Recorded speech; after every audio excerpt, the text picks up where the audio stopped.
Salam müəllimlər, hər vaxtınız xeyir olsun. Sizinlə FES Akademinin kurikulum təlimçi Pəri Firud qızı.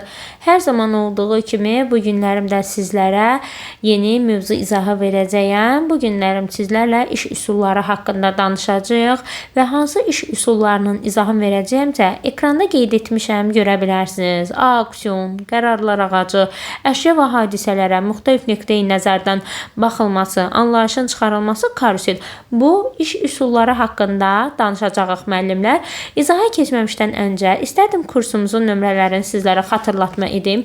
Dərslər haqqında məlumat almaq istəyirsinizsə 055 527 25 99 nömrəsinə yaza bilərsiniz və eyni zamanda da qeyd edeyim ki, müəllimlər, mart ayı ərzində kampaniyalarımız mövcuddur və gec olmadan kampaniyalardan yararlana bilərsiniz. İndi isə müəllimlər keçid edək iş üsullarından danışmağa. İlk olaraq auksion iş üsulunu qeyd etmişəm. Elə auksion iş üsulundan da danışmağa başlayaq.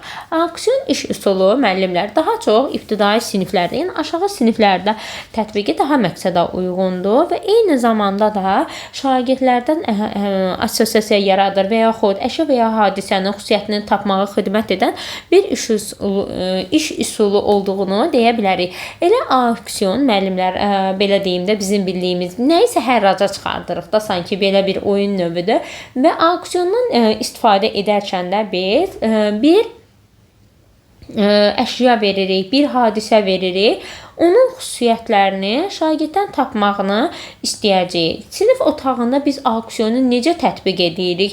Baxın müəllimlər, hər hansı bir əşyanın adı çəkilir və onun xüsusiyyətlərini biz şagirddən söyləməsini istəyə bilərik və sinif otağında da hər bir şagird hansı ki o söylədiyimiz əşya var idi, onun xüsusiyyətlərini söyləməyə başlayacaqdı və eyni zamanda da uşaqlara burada bildiririk ki, təkrarçılığa yol verməsinlər də. Məsəl üçün Nuray dediyini Elay təkrar eləsə artıq bu doğru sayılmayacaqlar.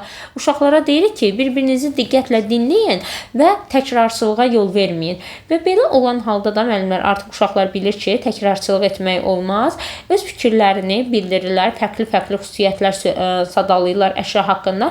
Müəllim isə gözləyir. Yəni uşaqlar hər biri fikrini söylədi. Daha sonra müəllim sonuncu kim səsləndirirsə başlayır saymağa. 1, 2. Ən sonda hansı uşaq bunu vurğulasa, cavabı söyləsə, o sonuncu cavabı söyləyən şəxs qalib olur müəllimlər. Yəni ən sonda kim cavabı versə, o qalib sayılacaqdır. Şagirdlərdə hansı bacarığı formalaşdırır auksion iş üsulu?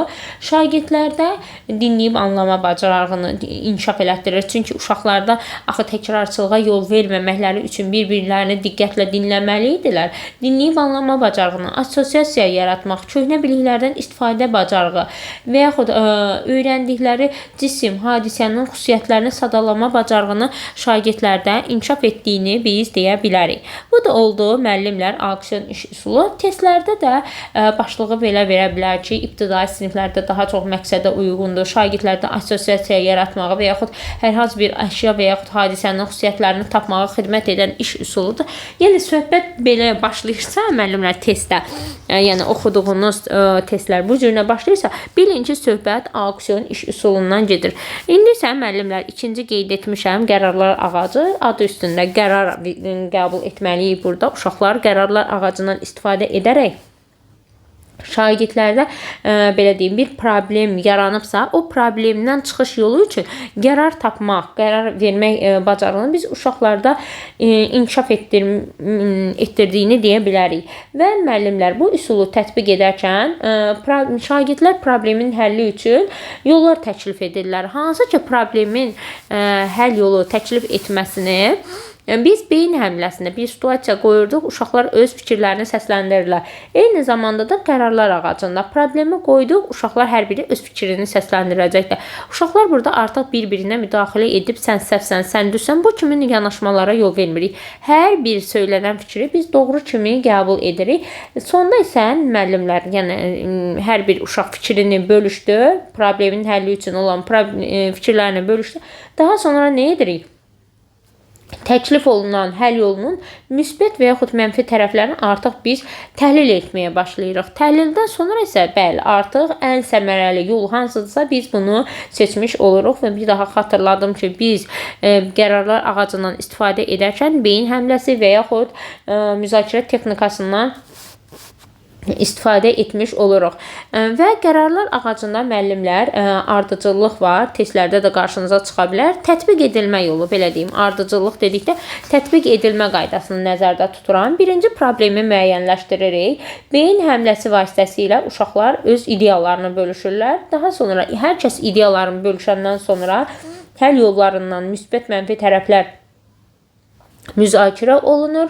Daha sonra seçimi daraldırıb 3 həll yolu saxlayırıq və 3 həll yolundan biri artıq belə deyim müəyyənləşdiririk. Sonda isə qərarlar qiymətləndirilir və əsaslandırılır. Bu da oldu müəllimlər qərarlar ağacı. Biz bunu tətbiq etdik. Bəs sinifdə şagirdlərdə hansı bacarığı formalaşdırdıq? Şagirdlərdə əməkdaşlığı, komanda işinə hörməti, dəyərləndirməyi, məntiqi tənqidi təfəkkürü, ümumiləşdirməyi və yaxud uşaqlar çətin vəziyyətə düşübsə, həmin an qərar qəbul etməlidirlərsə, nə edə bilər uşaqlar? Bunun üçün biz uşaqlarda qərarlar ağacı iş üsulundan istifadə edərək bu kimi problemlərin həll yolunu tapa bilirik də. Yəni uşaqlarda bu bacarıqları formalaşdırırıq. Bu da oldu müəllimlər bizim üçün qərarlar ağacı iş üsulu. Daha sonra əşya və hadisələrə müxtəlif nöqteyi nəzərdən baxılması, bu iş üsulundan danışaq və burada da xatırlatma edim ki, müəllimlər, əgər izah sizə yararlıdırsa, kanala abunə olmağı, rəy yazmağı da təbii ki, unutmursunuz. İndi isə əşya və hadisələrə müxtəlif nöqteyi nəzərdən baxılmasından danışaq. Adı üstündə müxtəlif nöqteyi nəzərdən bax. Deməli ki, burada bir əşyaya, bir hadisəyə biz müxtəlif nöqteyi nəzərdən baxacağıqsa, deməli biz burada yaradıcılıq tələb edir insandan.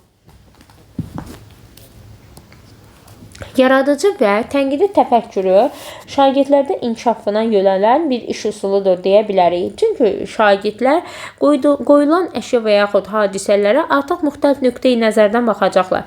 Məsəl üçün, bir problem qoyuruq, bir situasiya qoyuruq. Problem deməyək, daha doğrusu situasiya desək daha məqsədə uyğun olar. Bir situasiya qoyduq müəllimlər və şagirdlər buna müxtəlif nöqteyi nəzərdən baxacaqlar. Məsələn, yağış yağır. Uşaqlara deyirəm ki, buna müxtəlif nöqteyi nəzərdən necə baxarsan? Uşağın biri deyəcək ki, taksi sürücüləri sevinəcəkdir. Çünki müştərisi bol olacaqdır. Amma piyadalar kədərlənəcəkdir. Çünki onlar yağışda islana bilərlər. Daha sonra çətir satanlar sevinəcəkdir. Çətir alanlar yağış yağanda, yağış sezonunda çox satılır deyə çətir satanlar sevinəcəklər. Amma pessimistlər kədərlənəcək. Çünki onlar havanın tutqun olmasını sevirlər. Baxın müəllimlər, artıq bir situasiya qoyduq. Uşaq burada öz fərqli yanaşmasını göstərdi. Taksi sürücüsüdür, çətir satandır. Bunlar sevindi, amma piyadadır, pessimist xarakterdə olan insanlardır. Bunlar artıq kədərlənəcəkdir. Və biz bunu tətbiq etdik. Şagirddə hansı bacarığı inkişaf elətdiririk? Şagirdlərdə məntiqi tənqidi təfəkkürü, dəyərləndirmə bacarığını, vəziyyəti qiymətləndirmək, təhlil etmək kimi bacarıqları biz uşaqlarda inkişaf etdirmiş oluruq. İndi isə müəllimlər anlayışın çıxarılmasından danışaq. Anlayışın çıxarılmasında da müəllimlər şagirdlər bildiyi arasında nə dərəcədə düzgün əlaqə qurub yarada bildiyini, bəzən keçirilənlərin anlama dərəcəsini yoxlamaq üçün istifadə edilən bir iş üsuludur deyə bilərik. Anlayışın çıxarılmasını biz necə tətbiq edirik müəllimlər? Anlayışın çıxarılmasını tətbiq edərkən şagirdlərə belə deyim də müxtəlif vəsaitlər təqdim edirik. Məsələn, elə meyvələrin adları hal-hazırda ağlıma gəlir. Alma, armud, heyvanar. Bunu qeyd edirəm və uşaqlara deyirəm ki, uşaqlar bunun ortaq cəhəti nə ola bilər? Yəni ortaq nə olar, xüsusiyyəti nə ola bilər? İndi şagirdlərdən biri deyəcək ki, müəllim almadır, armuddur, heyvadır, nardır. Bunlar meyvədir də.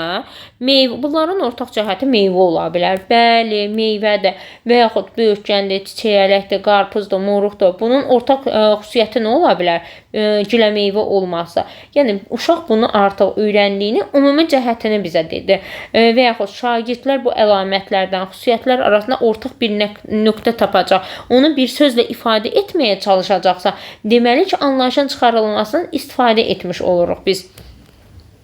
Şagirdlərdə anlayışın çıxarılması hansı bacarığı inkişaf elətdirir? Assosiasiya yaratmağı, nəticə çıxartmağı, müstəqil şəkildə anlayış çıxartmağı, məntiqi təfəkkürün inkişafını, ümumiləşdirməyi, qruplaşdırmağı şagirdlərdə inkişaf etdiyini biz deyə bilərik.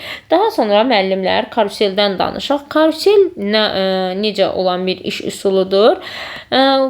Bircə öyrənməni və yaxud yoldaş qiymətləndirilməsini təmin edən bir iş üsuludur. Eyni zamanda da testlərdə verər ki, bütün şagirdləri aktiv saxlamağa dərsə cəlb edən bir iş üsuludur. Bu hansı iş üsuludur? Karusel müəllimlər. Bir daha vurğulayıram, bircə öyrənməni, yoldaş qiymətləndirilməsini və eyni zamanda sinifdə bütün şagirdləri aktiv saxlamağa cəlb edən iş üsulu karuseldir. Sinif otağında karusel iş üsulunu biz necə tətbiq edirik? Şagirdləri qruplara bölürük müəllimlər. Məsəl üçün bir qrup olsun A qrupu, bir qrup olsun B qrupu, bir qrupda olsun C qrupu. Hansı ki, aqrupları qruplara böldüm, tapşırıq verirəm. Tapşırıq hər qrup tərəfindən yerinə yetirildikdən sonra iş vərəqlərini digər qrupuna ötürürlər. Məsəl üçün A qrupu iş vərəqini B qrupuna ötürür, B qrupu C qrupuna ötürür və beləliklə müəllimlər, yəni baxın, əgər qruplarda uşaqlar yoxlayır həmin iş vərəqini, məsələn A B-yə ötürdüsə, B qrupunda olan uşaqlar A-dan gələn iş vərəqlərini yoxlayacaqlar. Və müəllimlər, əgər düzəliş etməyə ehtiyac varsa, onda düzəliş edirlər. Və beləliklə bütün iş vərəqləri sinifdə paylanılır da, belə deyək. Ona görə də biz bu iş üsulunun adını karusel adlandırırıq. Biz bunu etməklə şagirdlərdə hansı bacarığı formalaşdırırıq? Məntiqi tənqidi, təfəkkürün inkişafını, müstəqil düşüncəni, ünsiyyət bacarığını, ümumiləşdirmə bacarığını, dəyərləndirməyi, qarşılıqlı əlaqə bacarığını şagirdlərdə inkişaf etdiyini deyə bilərik. Güman edirəm, iş üsulları sizə aydın oldu. Fikirləriniz varsa, rəy bölməsində yazın. Eyni zamanda da kanala abunə olmağı unutmayın. Sağ olun, salamat qalın.